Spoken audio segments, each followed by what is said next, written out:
আজকে ইডাব্লিউএস নিয়ে আলোচনা করব। এদের ছাত্র সংখ্যা এবং কি কি অবস্থায় এরা রয়েছে সমস্ত কিছু নিয়ে আলোচনা করব। দেখো, ইডাব্লিউএস এ কিন্তু কাট আপ এক এক সময় এক এক বছর এক এক রকম কাট আপ গেছে, তোমরা অনেকেই জানো। এইবার অনেক ছাত্র বলছে যে স্যার ইডাব্লিউএস এর কিন্তু সার্টিফিকেট পাওয়া এবছর খুব কঠিন হয়ে দাঁড়াচ্ছে, পাওয়া যাচ্ছে না, এরকম ধরনের কিছু কিছু ছাত্র বলছে। আমি বলছি যে এই ব্যাপারটা আমার ঠিক জানা নেই, কিন্তু কাগজে কলমে বলছে যে যথেষ্ট পরিমাণের ছেলে কাগজ জোগাড় করতে পেরেছে। যখন আমি ডিটেলসে যাব তখন তোমাকে এই জিনিসটা বোঝাতে পারবো। দেখো, অনেকে কিন্তু এবছরে কিছু কিছু ছেলে আমাদের রাজ্যে তারা কিন্তু ভুল ভাবছে যে গতবারে ইডাব্লিউএসে 69,626 কাট আপ গেছে, অর্থাৎ 543। এবার কত বাড়বে? 10, 12, 14, 15 ধরে তারা মোটামুটি 560 ধরে নিয়েছে। কিন্তু ইডাব্লিউএস এর এইভাবে কাট আপ ধরলে সে সম্পূর্ণ ভুল করছে। আমি তোমাদের খুশি করতে পারবো না এইসব মিথ্যা আশ্রয় নিয়ে। কেন সেটা আমি আজকে তোমাদের ডিটেলস বলছি। দেখো, এই জিনিসটা হট করে নেমে আসলো কেন? এটা নেমে এসছে সব থেকে যেদিন থেকে ইডাব্লিউএস ছাত্রদের ভর্তি নেওয়া হচ্ছে, সব থেকে 4-5 বছরের মধ্যে সব থেকে কম কাট আপ গেছে 23 সালে। কেন হলো এটা? এর রহস্যটা কি? এর বাস্তব ঘটনাটা কি? তাহলে বলতে শুরু করি। ধরো, এই বছর সকলেই একটা ধারণা করে নিয়েছে 605-10-এর মধ্যে ইউআরদের কাট আপ যাবে। ধরো তুমি একজন ইউআর ছাত্র এবং পরীক্ষার রেজাল্ট বেরোনোর পরেও তুমি বুঝতে পারছো 600-র নিচে কোনো রকমে কোনো সরকারি কলেজ হবে না, আমি প্রাইভেটে ভর্তি হব না, আমি সরকারি পেলে নেবো না।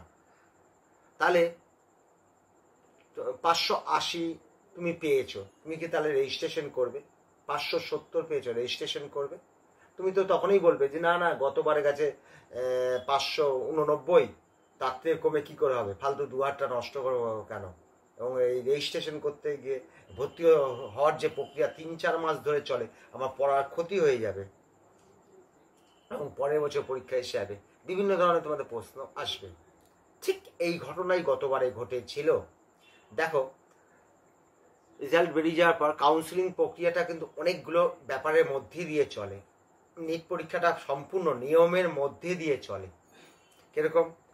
প্রথমে রেজিস্ট্রেশন করতে হয়। রেজিস্ট্রেশন কথার মানে হলো আমি ভর্তি প্রক্রিয়ায় অংশগ্রহণ করব, সেটাকে বলে রেজিস্ট্রেশন। তোমাকে জেনারেল কাস্টে মোটামুটি 2,000 টাকা নেয়, তুমি প্রথম রেজিস্ট্রেশন করো। রেজিস্ট্রেশন কমপ্লিট যখন হয়ে যাবে তখন WBMCC একটা বার করবে, বেঙ্গল র্যাঙ্ক বার করবে। যারা যারা রেজিস্ট্রেশনে অংশগ্রহণ করেছে, যে কোনো কাস্ট, সব কাস্টেরই যারা যারা ভর্তির প্রক্রিয়া অংশগ্রহণ করবে, তাদের একটা বেঙ্গল র্যাঙ্ক দেবে এবং পাশে রাখবে অল ইন্ডিয়া র্যাঙ্ক। ভালো হয়ে গেল। তারপরে করবে সিট প্র্যাকটিস, মানে কোন কলেজে কোন কাস্টের কটা করে সিট আছে সেটা একটা 2 দিন পরে করে, কোন কলেজে কটা সিট আছে। তারপরের দিন হয় চয়েস ফিলিং। চয়েস ফিলিং এর 2 দিন টাইম দেয়। চয়েস ফিলিং লক হয়ে গেল। তারপরে 1-1.5 দিনের মধ্যে সিট অ্যালটমেন্ট করবে, মানে কে কোন কলেজ পেল। ঠিকঠাক সবই চলছিল। যখন সিট প্র্যাকটিসটা বেরোলো তখন হট করে দেখা গেল বেঙ্গলে 85টা ইডাব্লিউএস এর সিট বেড়ে গেছে। 19 সালের 5টা কলেজে 5 নং 45, 9টা করে, আর কলকাতা 2টো কলেজে 20 করে 85টা সিট বেড়ে গেছে। হট করে ইডাব্লিউএস যারা 70, 75, 72 হাজার র্যাঙ্ক করেছে বা 45, 50, 55 হাজার করেছে, অনেকে তো রেজিস্ট্রেশনে অংশগ্রহণ করেনি। তখন তারা বিপদে পড়ে গেল, কি ব্যাপার, এই বাবা, এই তো অনেক কাট আপ কমে যাবে, আমি কেন রেজিস্ট্রেশন করলাম না? এইটা একটা কারণ, বড় গতবার এটা কিন্তু ঘটেছিল।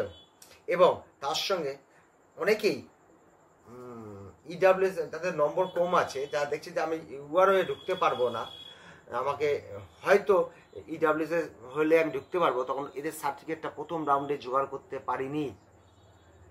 আর বছরে আমার ভিডিওগুলো যদি দেখো, ইডাব্লিউএসতে 8-10টা আছে, এবং যারা সেকেন্ড রাউন্ডে ভর্তি হয়েছিল বা থার্ড রাউন্ডে ভর্তি হয়েছিল তাদের কথোপকথন বা কমেন্টগুলো তুমি যদি দেখো তুমি দেখতে পারবে। এইবার হলো কি, ফার্স্ট রাউন্ডে মোটামুটি সবাই ওই 580, 85, 86, সরি তুমি ধরো 570, 75, 72, 565, 550 এরা কিন্তু রেজিস্ট্রেশন করেনি।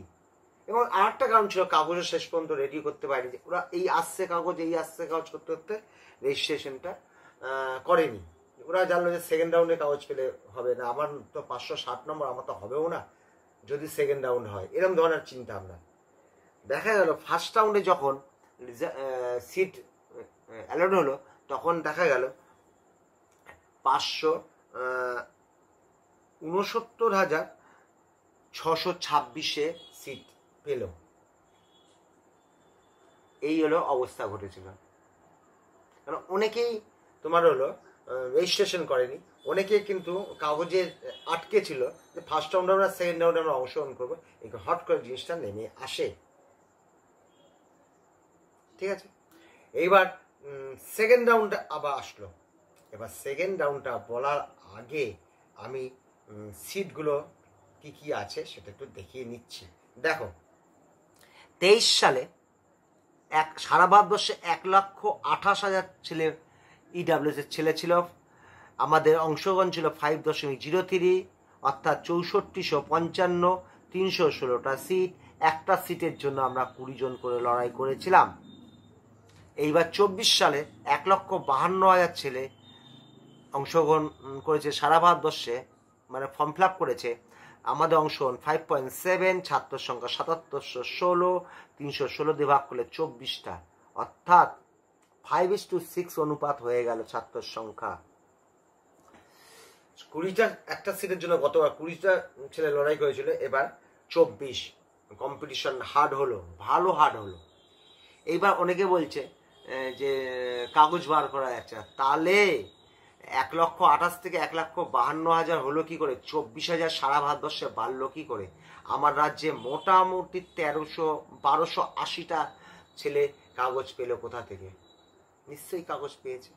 বা গতবারে ওই ভুল ভ্রান্তি বা অংশগ্রহণ করতে না পারার জন্য সেই সব ছেলেগুলো টপার হিসাবে বসে আছে। হয়তো 555 ফার্স্ট রাউন্ডে যায়নি, সে বসেছিল, ফার্স্ট রাউন্ডে গেলে হয়ে যেত, কেন 543-এ গেছে। এরকম অনেক ছেলে কিন্তু লাইন দিয়ে বসেছিল গতবারে, ফার্স্ট রাউন্ডে তারা অংশগ্রহণ করতে হয়নি। ভেবেছে 550-এ কি করে যাব, জেনারেল কাস্ট 590-95 যাবে, ওবিসি এবি 2-4 নম্বর কম, তারপর আমাদের আসবে 80-85, আমি যাব না, ফালতু 3 মাস নষ্ট হয়ে দিয়ে আমার পড়াশোনা ক্ষতি হবে, পরের বার আমি 24 সালে পরীক্ষা দেবো। এরকম করে কিন্তু অনেক ছেলে অবশিষ্ট ছিল। এই একটা দিক গেল। এইবার দেখো 20 সালে যখন প্রথম হয় তখন ইউআরদের কাট অফ গেছিল 571, ইডাব্লিউএসদের 559। কেন দিচ্ছি বোঝানোর চেষ্টা করছি। 21 সালে ইউআর দিয়ে গেল 552, ইডাব্লিউএস হয়ে গেল 573, অর্থাৎ ইডাব্লিউএস কিন্তু ইউআরদের থেকে বেশি। 20 সালে দেখলো বাহ মোটামুটি 20-22 নম্বর কম, তাহলে আমরা সব ইডাব্লিউএস কাগজ বার করে অংশগ্রহণ করবো। যেই অংশগ্রহণ করলো এত ছেলে হয়ে গেল, জেনারেল কাছ থেকে ইডাব্লিউএস এর কাট অফ বেশি হয়ে গেল 21 সালে। 22 সালে বললো না আমরা করবো না, আমরা জেনারেল ইয়ে করবো। তখন এসে গেল কি 573 গেল 22 সালে, ওদের 51 এসে গেল, ধাপ করে আবার 22 নম্বর কমে গেল। দেখো 20 সাল থেকে 21 সালে 22 বাড়লো, 22 থেকে 21 থেকে 22 আসলো, 22 নম্বর কমে গেল, 22 বাড়লো আবার 22 কমে গেল। এইবার এসে দেখলো আবার কমলো, 8 নম্বর কমে গেল। এই সব হলো অঙ্কের ব্যাপার ছিল, বুঝেছ? এই হলো ঘটনা ঘটেছিল। এইবার দেখো ফার্স্ট রাউন্ড, গতবারে ফার্স্ট রাউন্ডে কাট অফ গেছিল 543, যার নম্বর ছিল অল ইন্ডিয়া র্যাঙ্ক ছিল 69,626। সেকেন্ড রাউন্ড একদম কমে আসলো 579, যার অল ইন্ডিয়া র্যাঙ্ক হলো 41,075। এবং থার্ড রাউন্ড, এটা first, second round, third round, এটা আসলো 573, এ হলো 46,000।